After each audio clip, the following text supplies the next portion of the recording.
The Galactic Council's response to humanity's application for membership was, in diplomatic terms, politely dismissive. In more honest terms, it was 3 hours of barely concealed laughter punctuated by condescending remarks about our charming reliance on what they called kinetic projectiles and combustion engines. Ambassador Kefvar of the Zephyrian hegemony had been particularly eloquent in his dismissal. "Esteemed colleagues," he'd said, gesturing toward our delegation with one of his 4 arms, "these humans still propel themselves through space by literally exploding chemicals behind them. They communicate across vast distances using electromagnetic radiation, and their most advanced weapons function by accelerating small metal fragments at high velocity. It's like watching our ancestors bang rocks together, except somehow less sophisticated."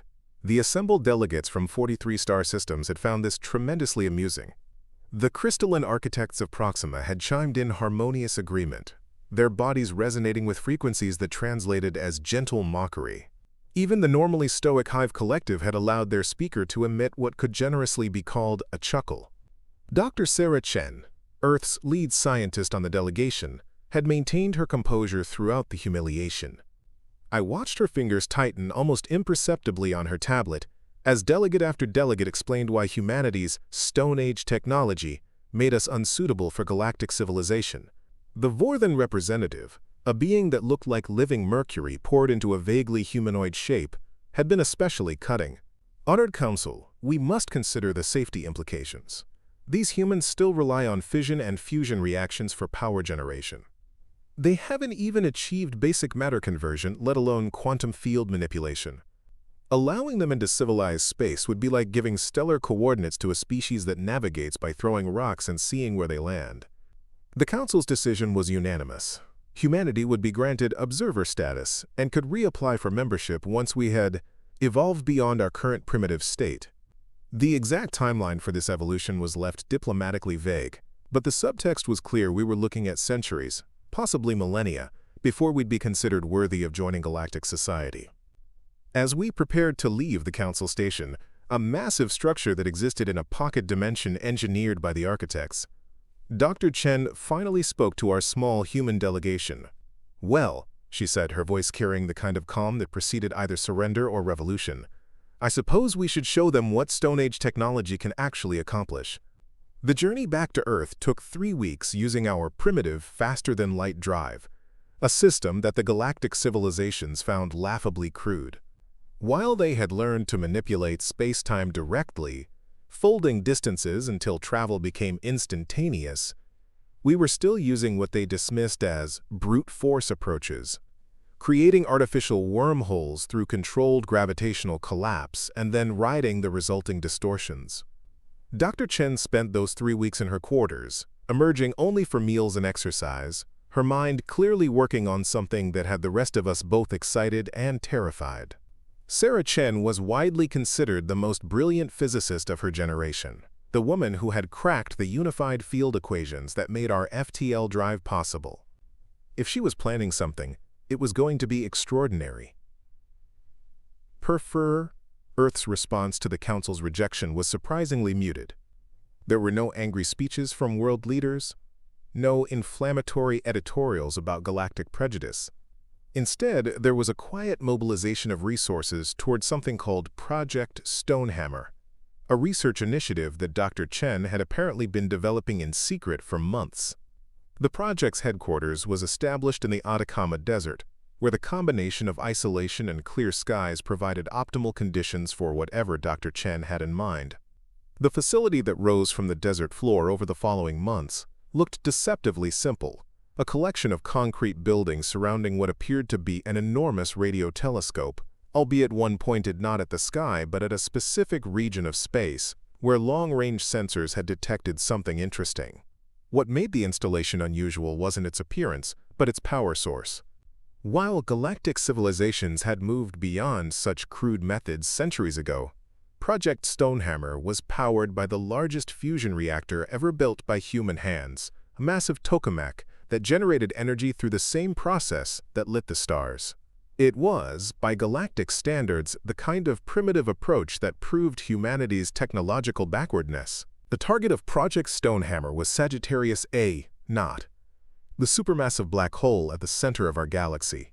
At 26,000 light-years away, and with a mass 4 million times that of our Sun, it was the kind of cosmic phenomenon that even advanced galactic civilizations treated with respect and caution. Most species had learned to navigate around such objects, using their gravitational fields for energy, but never attempting to directly interact with them. Dr. Chen's plan, when she finally revealed it to the project team, was so audacious that several physicists initially assumed she was speaking metaphorically.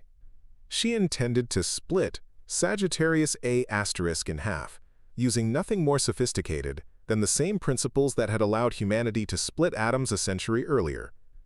The science behind the plan was simultaneously elegant and terrifying. Black holes, despite their reputation as cosmic destroyers, were actually quite delicate structures. Their event horizons existed in a state of careful balance between gravitational collapse and quantum fluctuations. Dr. Chen had discovered that by applying precisely calibrated electromagnetic pulses at specific frequencies, it was possible to disrupt this balance and cause a controlled detonation that would split the black hole's mass between two smaller, more stable objects. The process required the kind of brute force approach that humanity had always favored. Instead of the subtle space-time manipulations preferred by advanced civilizations, Dr. Chen's plan involved generating electromagnetic pulses with a combined energy output equivalent to several stellar masses. Then, focusing that energy across 26,000 light-years of space with the precision required to hit a target smaller than our solar system. The technical challenges were immense. The electromagnetic pulses had to be synchronized to within nanoseconds, despite being generated by installations spread across Earth's surface. The energy requirements meant that every fusion reactor on the planet would need to contribute to the effort, creating a power surge that would temporarily dim every light on Earth. Most challenging of all, the targeting system had to account for the gravitational lensing effects of every massive object between Earth and the galactic center, calculating trajectories through space-time that curved and twisted in ways that made traditional physics seem quaint. What made the project possible was humanity's peculiar relationship with precision engineering. While other species had evolved beyond the need for such meticulous attention to detail, relying instead on their advanced technologies to compensate for minor errors, humans had spent millennia perfecting the art of hitting exactly what they aimed at. From the first sharpened spear to intercontinental ballistic missiles, we had always been a species obsessed with accuracy. The installation in the Atacama was just the primary array. Supporting stations were built on every continent, each one a masterpiece of what galactic civilization would have called primitive engineering. The synchronization systems relied on atomic clocks. The targeting computers used quantum processors that operated on principles the galactic species had abandoned as inefficient. And the power distribution networks were an intricate web of superconducting cables that would have made a 20th-century electrical engineer weep with joy. As word of Project Stonehammer leaked beyond Earth's scientific community, the reaction from the galactic civilizations was predictably dismissive. The Zephyrian hegemony's response, transmitted through official diplomatic channels, was a masterpiece of condescension. The Council notes with amusement humanity's continued obsession with applying excessive force to problems that require finesse. We wish you success in your quaint endeavor to threaten cosmic phenomena with your charming electromagnetic toys. The Vorthan Collective's statement was even more cutting. While we appreciate humanity's enthusiasm for learning, we feel compelled to note that black holes have been extensively studied by civilizations far more advanced than yours. The fundamental forces involved are beyond the reach of kinetic manipulation, regardless of scale. Perhaps this exercise will serve as a valuable lesson in the limitations of primitive technology.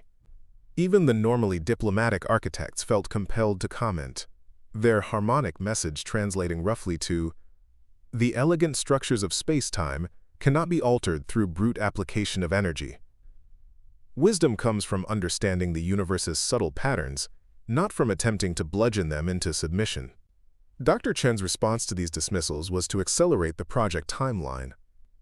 The final preparations took place over a period of 6 months, during which Earth's power grid was systematically modified to channel unprecedented amounts of energy toward the Stonehammer installations. Scientists from around the world contributed expertise in fields ranging from quantum mechanics to metallurgy, all in service of what the galactic community had dismissed as an impossible undertaking. The day of the activation arrived with little fanfare. Unlike the grand ceremonies that typically accompanied galactic technological demonstrations, Project Stonehammer began with Dr. Chen simply pressing a button in a control room that looked like it had been designed by engineers who believed that form should follow function, and that both should be built to withstand multiple apocalypses. The electromagnetic pulse that erupted from Earth's surface was invisible to human eyes, but devastating in its scope and precision. Every radio telescope in the galaxy registered the burst as it propagated outward at the speed of light, carrying with it more focused energy than most star systems generated in a year. The pulse was followed by a series of secondary bursts, each one timed to arrive at Sagittarius A within nanoseconds of the others, creating a coordinated assault on the black hole's delicate quantum structure. For 26,000 years, the pulses raced across the galaxy, their energy signatures slowly degrading but never losing the precise frequencies that Dr. Chen had calculated would resonate with the target's event horizon. Most galactic civilizations detected the initial burst and filed it away as another example of humanity's tendency toward unnecessarily dramatic gestures. The results arrived exactly 26,000 years later, traveling back toward the galactic rim at the speed of light in the form of gravitational waves that made every advanced civilization's detection equipment scream warnings about impossible cosmic events. Sagittarius A had split in half. Where once there had been a single supermassive black hole anchoring the galaxy's rotation, there were now two smaller but equally stable objects, their combined mass unchanged, but their gravitational effects fundamentally altered. The precision of the split was perfect. Each new black hole possessed exactly half the mass of the original, and they had settled into a stable binary orbit that would persist for billions of years. The gravitational waves that announced this achievement rippled through space-time with a signature that no advanced civilization had ever seen before. The pattern was too regular to be natural, too precise to be accidental, and too impossible to be achieved through any known technology.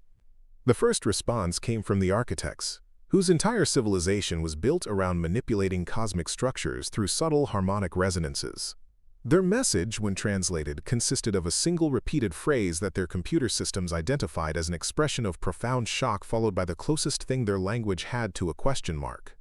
The Zephyrian hegemony's reaction was more verbose but equally stunned. Ambassador Kethavar's official statement began with the phrase, "impossible as observed," and continued for several pages of increasingly frantic attempts to explain how humanity could have achieved something that violated every principle of advanced physics. The Vorthan Collective's response was perhaps the most telling. Their speaker, that Mercury-like being who had so eloquently dismissed human technology, transmitted a single word that their translation protocols rendered as "how." Dr. Chen's answer, broadcast on the same frequencies that had carried humanity's application for galactic membership, was characteristically direct. "We threw rocks." Very precisely calibrated rocks. Sometimes the old ways work best. The explanation that followed was a masterclass in what galactic civilization had forgotten in their pursuit of ever more sophisticated technologies. While they had learned to manipulate space-time directly, they had lost the ability to apply massive amounts of energy with surgical precision. Their advanced systems could fold space and manipulate quantum fields, but they couldn't focus several stellar masses worth of electromagnetic radiation onto a target smaller than a planetary orbit. Humanity's primitive approach had succeeded precisely because it was primitive. The electromagnetic pulses that had split Sagittarius A were nothing more than radio waves scaled up to cosmic proportions and aimed with the kind of obsessive precision that could only come from a species that had spent millennia learning to hit distant targets with thrown objects. The technical details that Dr. Chen shared with the galactic community were even more humbling. The power source had been nuclear fusion, the same process that had been powering stars since the universe began. The targeting system had relied on Newtonian mechanics, calculating trajectories through space-time using equations that were older than most galactic civilizations. The timing mechanisms had used atomic clocks, devices so simple that most advanced species had forgotten they existed. What made the achievement truly remarkable wasn't just that humanity had split a black hole, but that we had done it using technology that the galactic community had dismissed as obsolete. We had solved a problem that stumped advanced civilizations by refusing to overthink it, applying massive amounts of energy with the kind of focused determination that had once allowed our ancestors to bring down woolly mammoths with sharpened sticks. The galactic community's reaction evolved rapidly from dismissal to bewilderment to something approaching awe. The architects, whose entire philosophy was based on achieving cosmic harmony through subtle manipulation, began requesting detailed specifications for humanity's crude but effective electromagnetic focusing systems. The Zephyrian hegemony quietly inquired about the possibility of licensing human targeting technology for their own research applications. Even the Hive Collective, typically dismissive of individual achievement, acknowledged that humanity had demonstrated, quote, unanticipated capabilities in the application of kinetic force to cosmic phenomena. The most significant change came from the Council itself. Within weeks of receiving confirmation that Sagittarius A2 had indeed been split in half by human technology, they issued a formal invitation for humanity to join not as probationary members, but as full participants with voting rights and access to all galactic resources. Ambassador Kethvar's speech during the formal ceremony was a masterpiece of diplomatic face-saving. The Council recognizes that technological advancement takes many forms, he declared, his forearms gesturing in what their protocols identified as a gesture of respect. Humanity has demonstrated that sophistication is not always measured by complexity, and that the application of fundamental principles with sufficient precision can achieve results that elude more conventional approaches. Dr. Chen's response was gracious but pointed. "We're honored to join the galactic community," she said, standing at the podium where humanity had been rejected just months earlier. "We look forward to sharing our knowledge and learning from yours. Perhaps together we can explore what other impossible things become possible when you're willing to throw rocks with sufficient precision." The integration of human technology into galactic civilization proceeded with remarkable speed. Our electromagnetic focusing systems became the foundation for a new generation of cosmic engineering projects.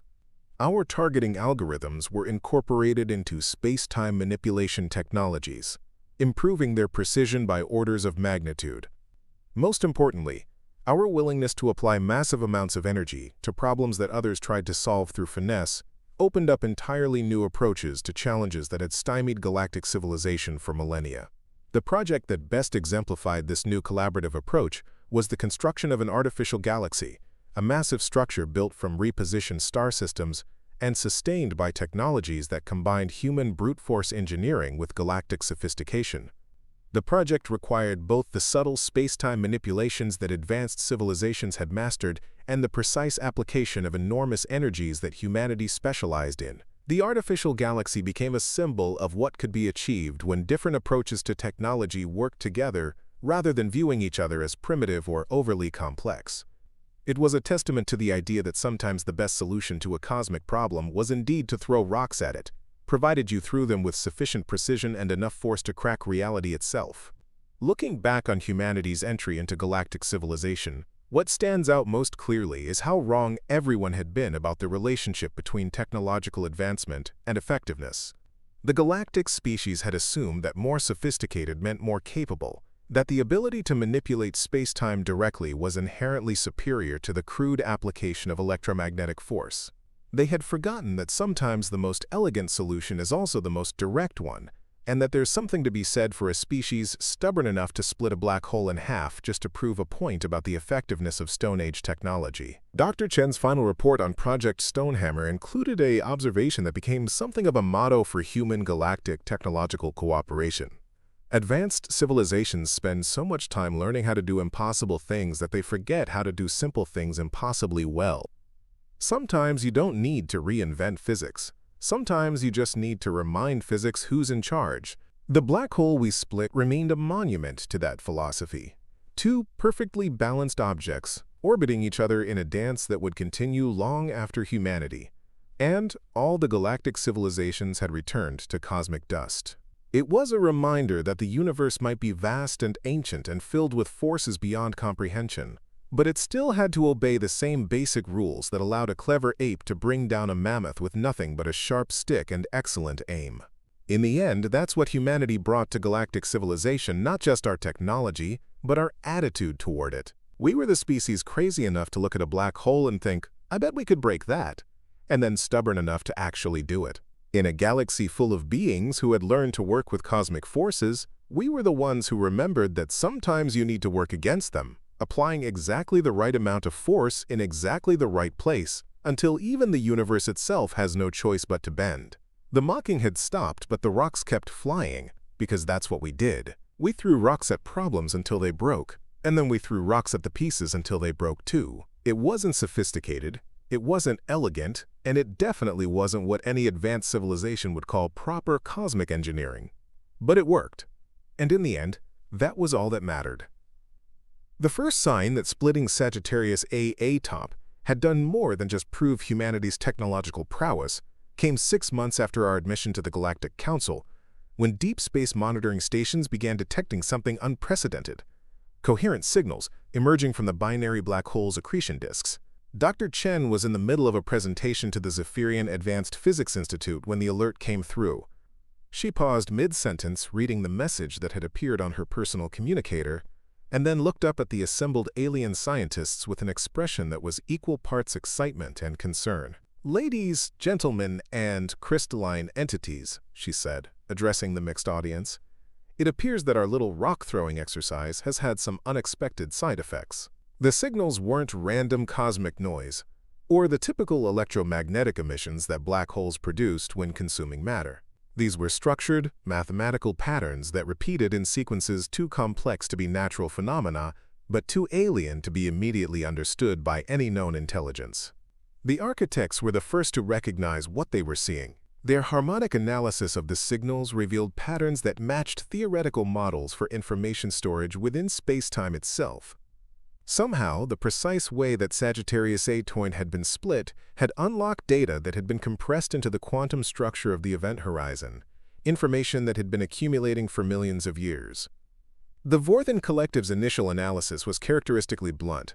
The humans appear to have accidentally created a cosmic archive retrieval system using brute force electromagnetics. This should be impossible according to our understanding of information preservation in gravitational fields. Ambassador Kefvar's reaction was more diplomatic but equally stunned. It seems that humanity's direct approach has achieved in months what our most advanced theoretical physicists believed would require centuries of careful space-time archaeology. What emerged from the decoded signals was a treasure trove of information from civilizations that had existed millions of years before any current galactic species had evolved. The black hole had been storing the quantum signatures of everything that had ever fallen past its event horizon, creating an unintentional museum of galactic history that had been perfectly preserved in the twisted space-time around the singularity. The data included star maps showing the galaxy as it had existed eons ago, technological blueprints from civilizations that had mastered sciences the current galactic community had never imagined, and most remarkably, detailed records of a cosmic event that had apparently reshaped the entire local galactic cluster billions of years ago. Dr. Chen's team was brought in to help decode the information, not because they were the most advanced scientists available, but because their approach to seemingly impossible problems had already proven effective. While galactic civilizations tried to develop subtle quantum interpretation algorithms, the human team simply built bigger computers and threw more processing power at the problem until patterns emerged. The breakthrough came when Dr. Chen applied the same principles that had made Project Stonehammer successful. Instead of trying to elegantly decode the alien information systems, her team simply bombarded them with every decryption algorithm humanity had ever developed, running them in parallel until something worked. The approach was, by galactic standards, embarrassingly crude. The architects expressed polite bewilderment at humanity's willingness to use computational brute force rather than developing sophisticated interpretive frameworks. The Zephyrians noted with barely concealed disdain that humans seemed incapable of solving problems without applying excessive resources. But it worked. Within weeks, Dr. Chen's team had unlocked archives that contained the technological legacy of 17 extinct civilizations, including several that had achieved levels of advancement that made current galactic technology look primitive by comparison. The most significant discovery was a set of blueprints for something called a cosmic fulcrum, a device that could apparently manipulate the fundamental constants of physics within localized regions of space-time. The extinct Etherian Empire had used these devices to prevent their star system from being consumed when their sun went supernova, creating a stable pocket universe where they could continue to exist indefinitely. The catch was that building a cosmic fulcrum required precisely the kind of impossible engineering that galactic civilization had deemed beyond reach: the simultaneous application of massive energies with surgical precision, sustained over periods measured in geological time. Reading the Etherian specifications, Dr. Chen couldn't help but smile. They want us to build something that requires focusing the energy output of an entire solar system onto a target smaller than an atom, and maintaining that focus for approximately 10,000 years without variation. Most civilizations would call this impossible. Her assistant, Dr. James Rodriguez, who had been instrumental in developing the targeting systems for Project Stonehammer, looked up from his analysis. Most civilizations don't have a species-wide obsession with hitting really small targets with really big hammers. The construction of Earth's first cosmic fulcrum became the next great test of human galactic cooperation. The project required technologies that neither humanity nor the galactic civilizations possessed individually. But that became possible when human precision engineering was combined with alien space-time manipulation capabilities. The device itself was built in orbit around Jupiter, taking advantage of the gas giant's massive gravitational field to help focus the required energies. The power source was a network of fusion reactors that made Project Stonehammer's installations look like desk lamps by comparison. The focusing array used quantum field manipulators provided by the architects, but controlled by targeting systems that were pure human engineering scaled up to cosmic proportions. The most challenging aspect of the project wasn't the construction but the calibration. The cosmic fulcrum had to be tuned to manipulate specific fundamental constants within a precisely defined region of space-time, requiring adjustments measured in units so small that they didn't have names in most galactic languages. The solution came from an unexpected source: Master Chief Petty Officer Maria Santos, a former naval gunnery expert who had been recruited to the project because of her experience with precision targeting systems. Her suggestion was characteristically human. Instead of trying to calculate the perfect calibration, why not build the device with adjustable parameters and then simply test different settings until something worked? The idea horrified the galactic scientists. The Vorthan representative spent 3 hours explaining why empirical testing of a device that manipulated fundamental physics was irresponsibly dangerous and scientifically primitive.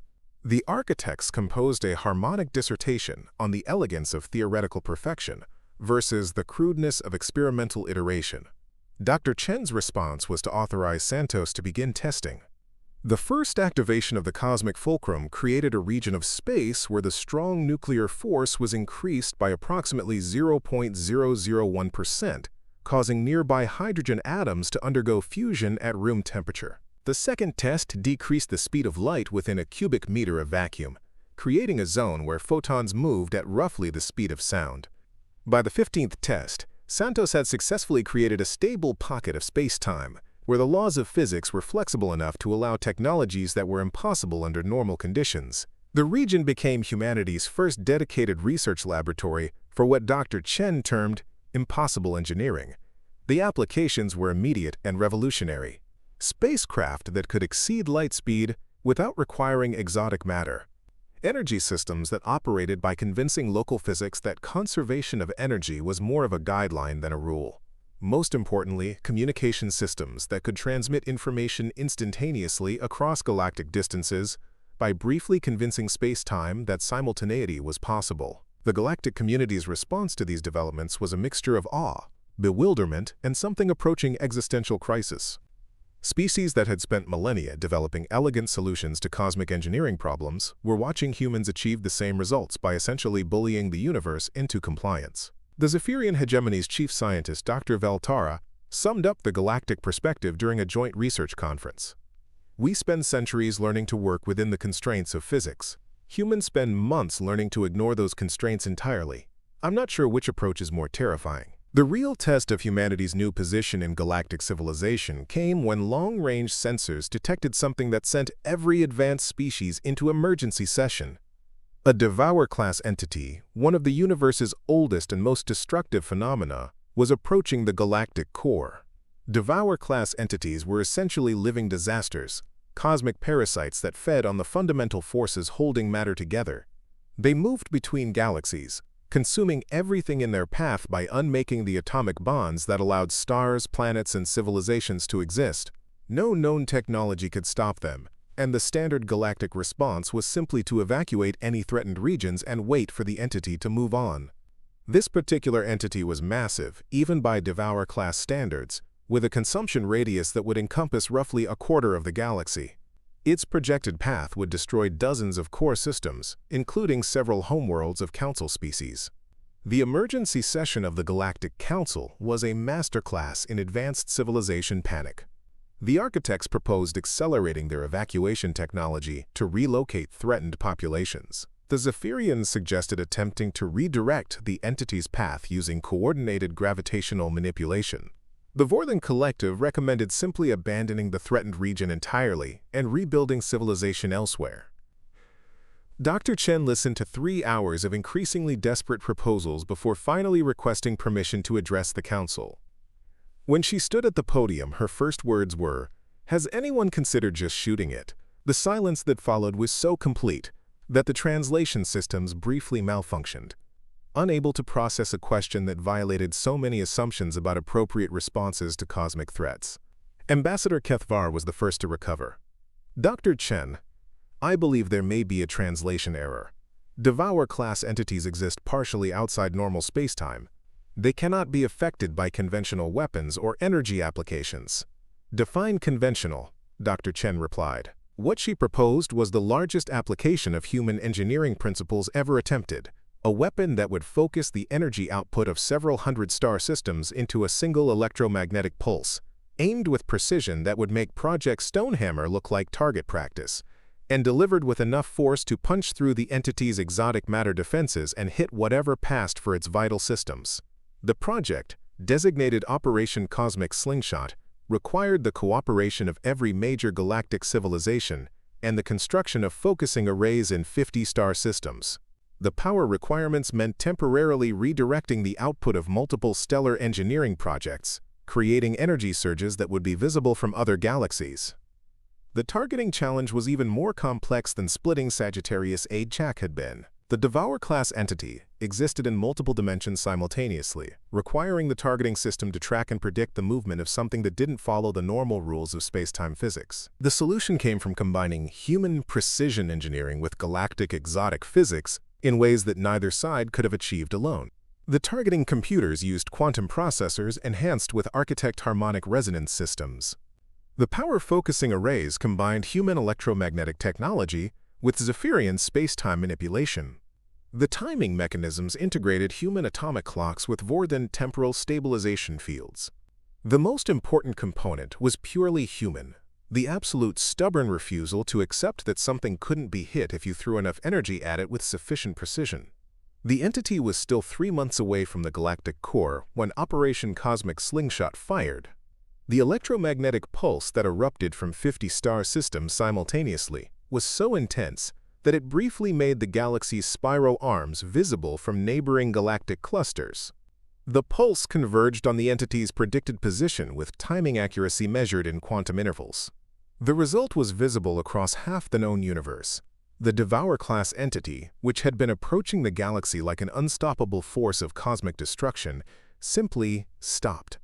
The exotic matter that comprised its body lost coherence, dispersing into harmless subatomic particles that were quickly absorbed by the cosmic background radiation. For the first time in recorded galactic history, a Devour-class entity had been destroyed rather than simply avoided.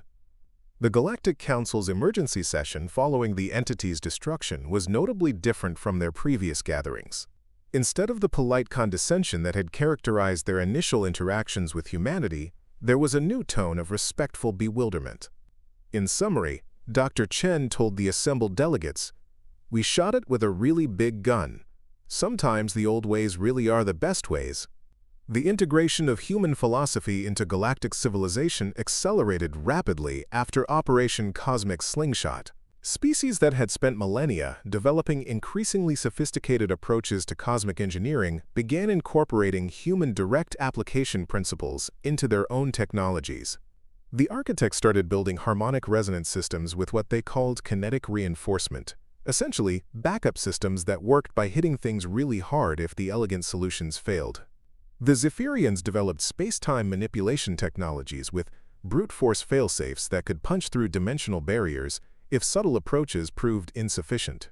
Even the Vorthan Collective, despite their philosophical commitment to elegant problem-solving, quietly developed human-inspired contingency protocols for situations where their sophisticated technologies encountered problems that could be solved by applying massive amounts of energy in precisely the right places. Dr. Chen's final report on humanity's integration into galactic civilization became required reading at advanced physics institutions across 43 star systems. Her conclusion was characteristically direct. The universe is vast and complex and filled with phenomena that can seem impossible to overcome. But, at its heart, it's still just a very large machine. And machines can be fixed if you hit them in the right place with sufficient force. The key is knowing where to hit them and being willing to hit them as hard as necessary. The report's final paragraph became something of a motto for the new era of human galactic cooperation. They mocked our Stone Age technology right up until we used it to crack a black hole in half. They called our methods primitive until we pulled a library from a quantum archive using electromagnetic brute force. They said we couldn't stop a cosmic entity until we shot it with 50 star systems worth of concentrated physics. The lesson isn't that we were right and they were wrong. The lesson is that sometimes the most advanced solution is to remember that the universe still has to follow the same basic rules that let our ancestors bring down mammoths with sharp sticks and good aim. Humanity had joined galactic civilization not by becoming more sophisticated, but by teaching sophistication that sometimes the direct approach was the most elegant one available. We had proven that you didn't need to reinvent physics to solve cosmic problems. You just needed to remind physics who was in charge. In the end, that was humanity's greatest contribution to the galaxy. The unwavering belief that any problem could be solved if you were willing to throw enough rocks at it with sufficient precision. It wasn't sophisticated, it wasn't elegant, and it definitely wasn't what any advanced civilization would call proper cosmic engineering. But it worked. And in a universe full of impossible problems and cosmic threats, that was all that mattered. The true transformation of galactic civilization became apparent 5 years later, when the Council faced its greatest crisis in recorded history, the discovery that the universe itself was beginning to unravel. The phenomenon started small, dark patches of space where the fundamental constants of physics were slowly degrading, creating voids where matter simply ceased to exist. The galactic civilization's most sophisticated sensors detected the problem, their elegant theoretical models predicted its spread, and their advanced technologies proved completely useless at stopping it. The degradation zones were expanding at an exponential rate, consuming star systems and leaving behind regions where the laws of physics no longer applied. Every elegant solution the Council proposed failed spectacularly. Space-time manipulation couldn't affect areas where space-time itself was becoming undefined. Quantum field engineering was useless in regions where quantum fields were ceasing to exist. Dr. Chen, now 73 and officially retired from active cosmic engineering, was called back to address the Council one final time. She listened to 6 hours of increasingly desperate proposals from the galaxy's greatest minds, all of them variations on the same theme: sophisticated applications of advanced technology to problems that seemed to exist beyond the reach of any known science. When she finally stood to address the assembly, her opening words sent a familiar chill through the chamber. "Has anyone tried hitting it?" The architect representative's harmonic response translated roughly as exasperated disbelief. "Dr. Chen, with all respect, the degradation zones exist in a state of fundamental unreality. There is nothing to hit. Physical force cannot affect regions where physics itself has ceased to function." Dr. Chen's smile was the same one she'd worn when proposing to split Sagittarius A. That's assuming the degradation is actually a natural phenomenon. What if someone's doing this on purpose?